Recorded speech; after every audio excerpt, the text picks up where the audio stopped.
Bismillahirrahmanirrahim. Assalamualaikum warahmatullahi wabarakatuh. Alhamdulillah wa syukurillah wassalatu wassalamu ala rasulillah wala hawla wala quwata illa billah. Baiklah mahasiswa sekalian, pada hari ini kita belajar membuka makalah yang berjudul tentang hakikat manusia menurut Islam. Hakikat artinya inti, hal yang sangat penting.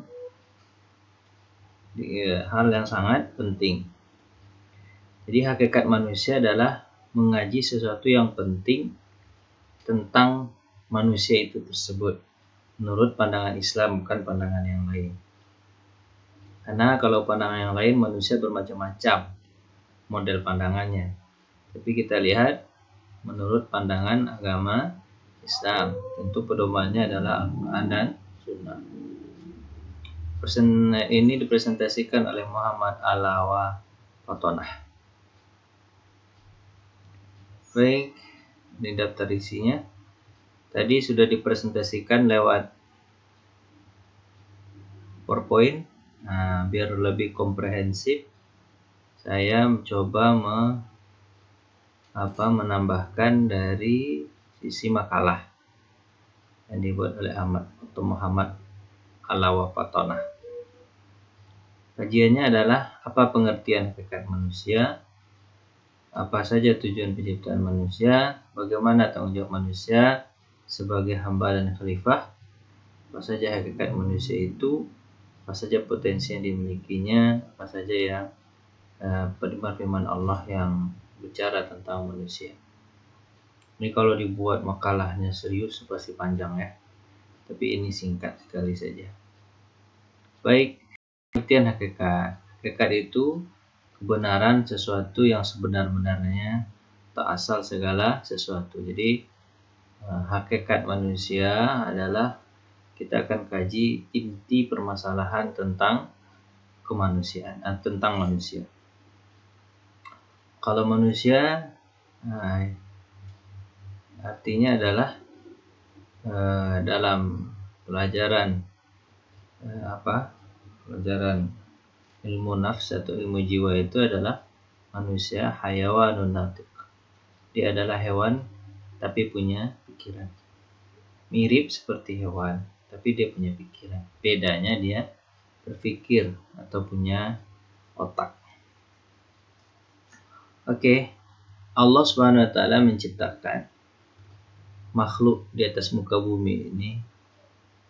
Ada malaikat, ada manusia, ada jin, ada binatang, ada tumbuhan.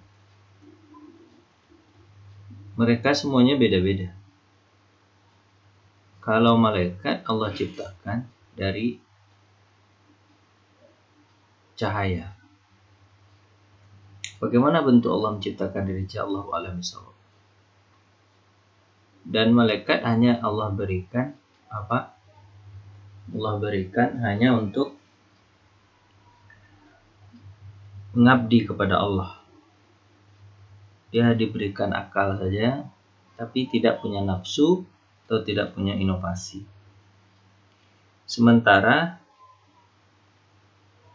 kalau jin diberikan Allah, dia diciptakan Allah dari api, sama tak kelihatan juga, tapi jin diberikan Allah akal dan juga nafsu.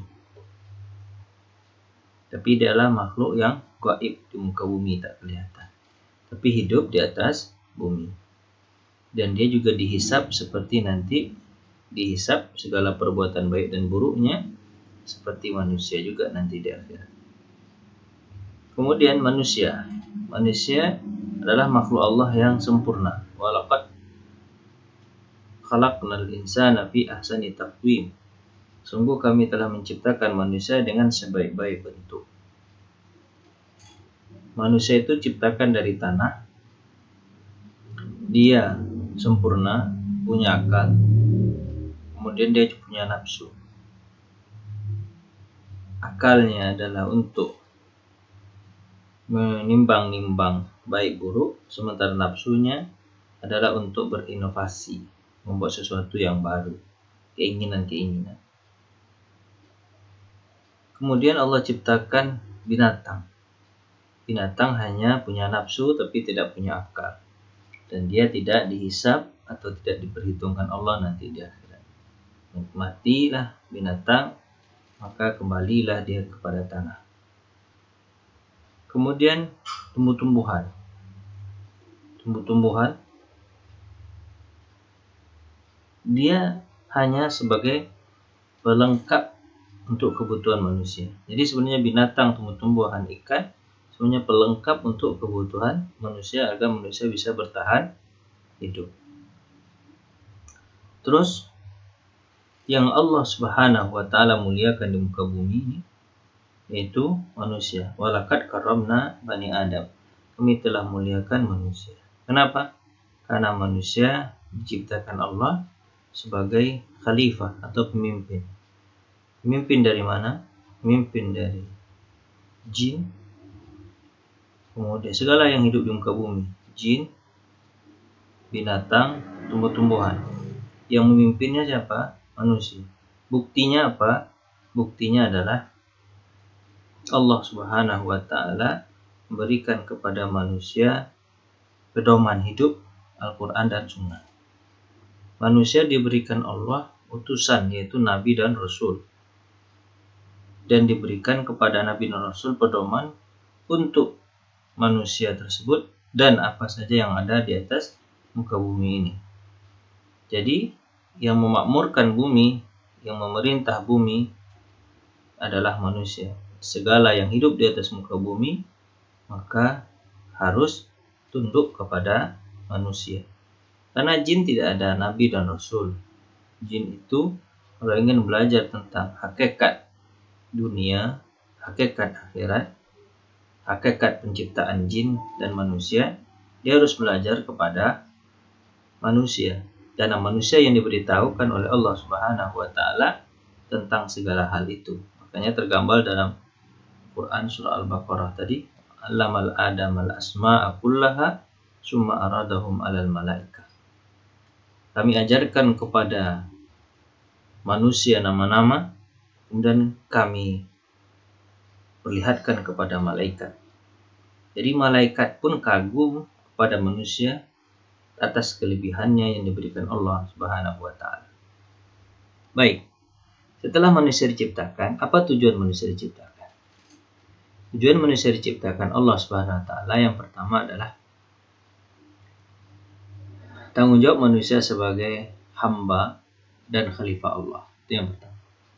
Ini tanggung jawab. Ini tujuannya. Tujuan manusia diciptakan. Manusia diciptakan adalah beribadah kepada Allah Subhanahu wa taala. Ibadah ini dalam berarti sempit hanya ibadah sholat, puasa, zakat, haji, tapi segala bentuk penghambaan kepada Allah. Hukum-hukum yang dipakai adalah hukum Allah. Penghambaan, menyerahkan diri kepada Allah. Kenapa?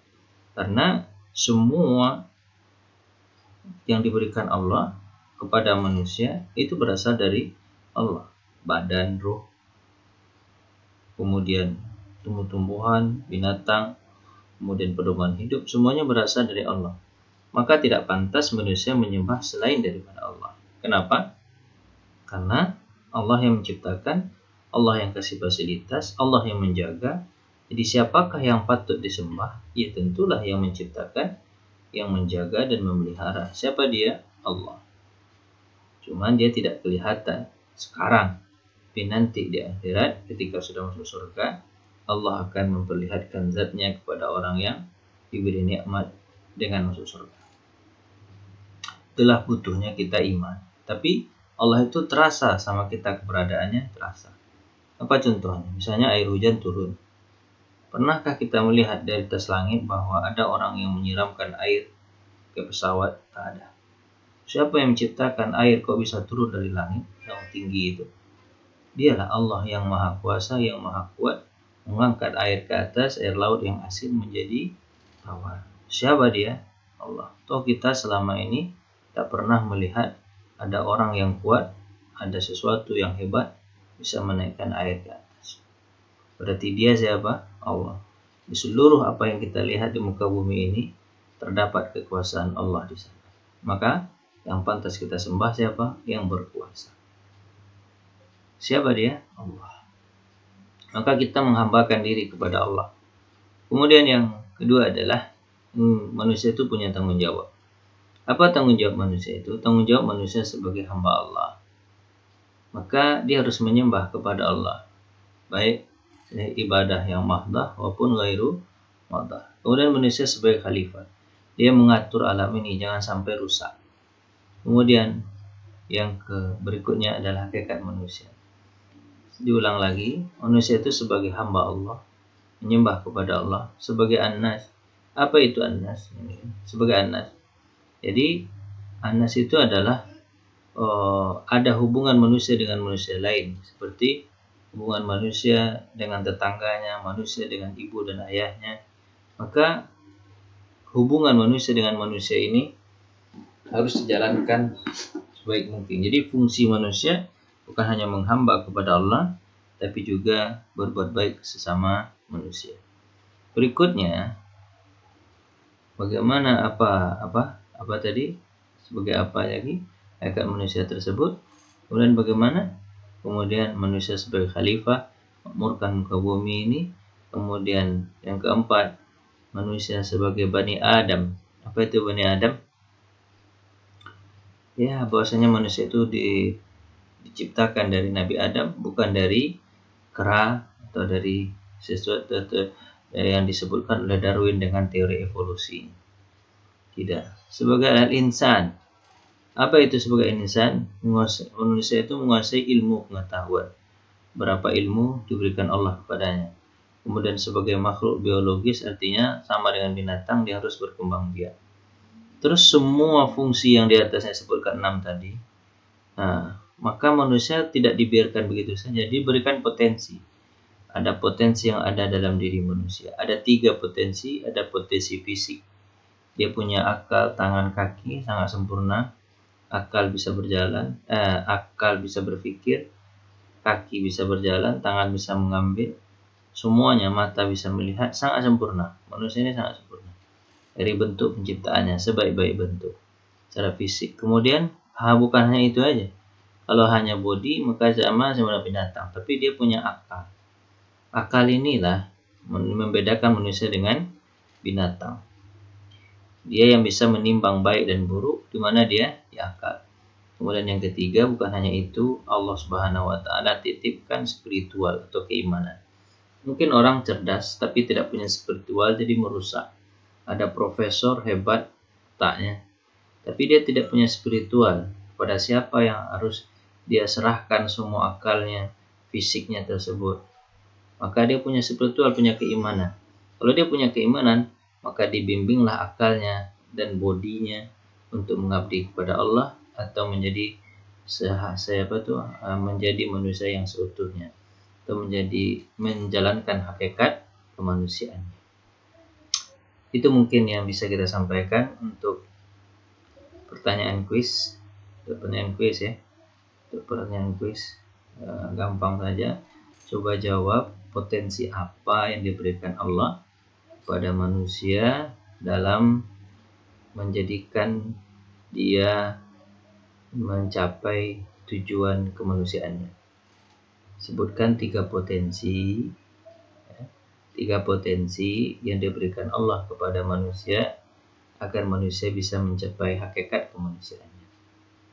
Itu pertanyaannya, jawab di nomor 1 di GCR. Terima kasih. Assalamualaikum warahmatullahi wabarakatuh.